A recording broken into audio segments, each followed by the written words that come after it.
There are so many ways that we can make our exercise routines more environmentally friendly and better for the planet. We don't have to sacrifice our exercise routines or make drastic changes in order to be environmentally friendly. So what then can we do to make our exercise routines and our workouts better for the environment?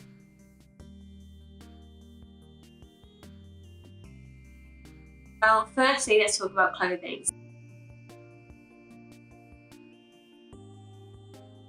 So the clothes that we wear are responsible for 10% of global greenhouse gas emissions. So obviously exercise clothes are included in the statistics. So how then can we make our exercise clothes better for the environment? So first of all, if you already have workout clothes that you do use on a regular basis, then the number one thing I would say, the most environmentally thing to do is to keep these environmental clothes. Don't feel the need to throw them out and get some new ones. Just keep them and use them and make sure you're looking after them properly. So this means washing in the way that they're supposed to be washed, on the right temperature, in the right conditions.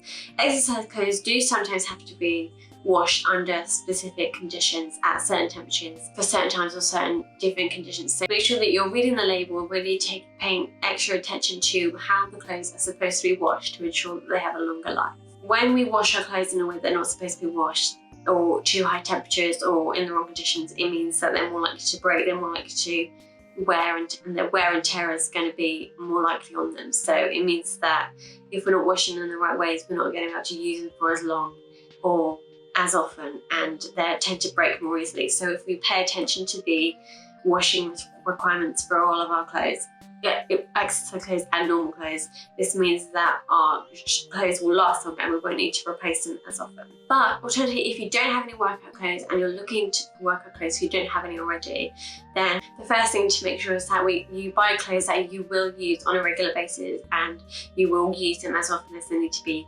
used. And then the best option after using what you already have would be to shop secondhand and find secondhand workout clothes in charity shops or online, or selling places online such as Depop or Facebook Marketplace or something like that. Buy clothes that have already exist and been put back into the system and back recycled and reused, and clothes that then can be passed on instead of bought brand new. If this option isn't available to you and you're unable to buy secondhand, then the next option would be to buy from companies or buy from places where they use sustainable materials and sustainable production practices to make the clothes.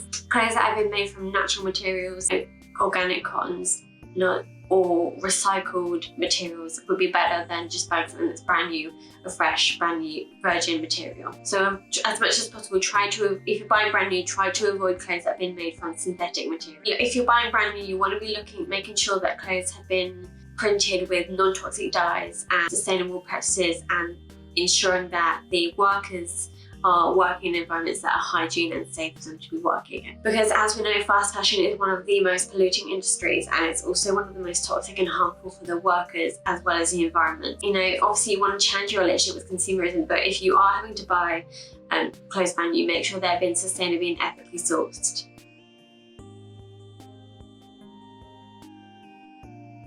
So beyond clothes, it's the same for equipment as well.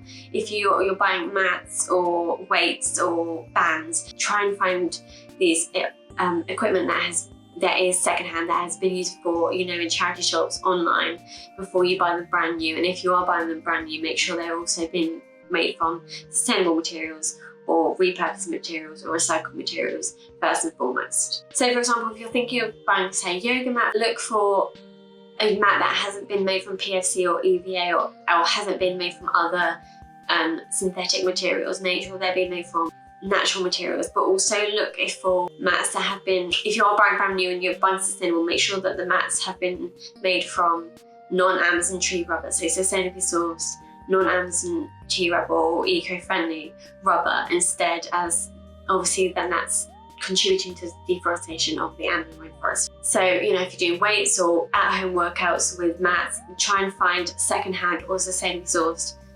materials and equipment first.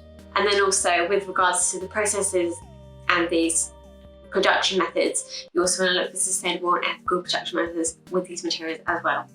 Because it's important to consider the entire life cycle of any product that you're buying, and any clothing and equipment that you're buying, from the way it's been produced, the way that you use it, and then the way that after it's been used, how is it going to be discarded.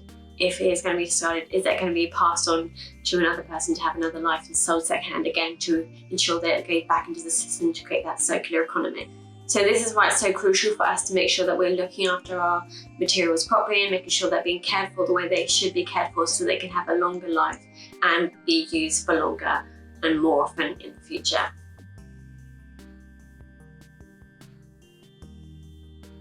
So another thing to consider when it comes to exercising is the location or where you're exercising. So exercising doesn't necessarily mean that you have to hit the gym to get a workout in. You could, for example, find somewhere.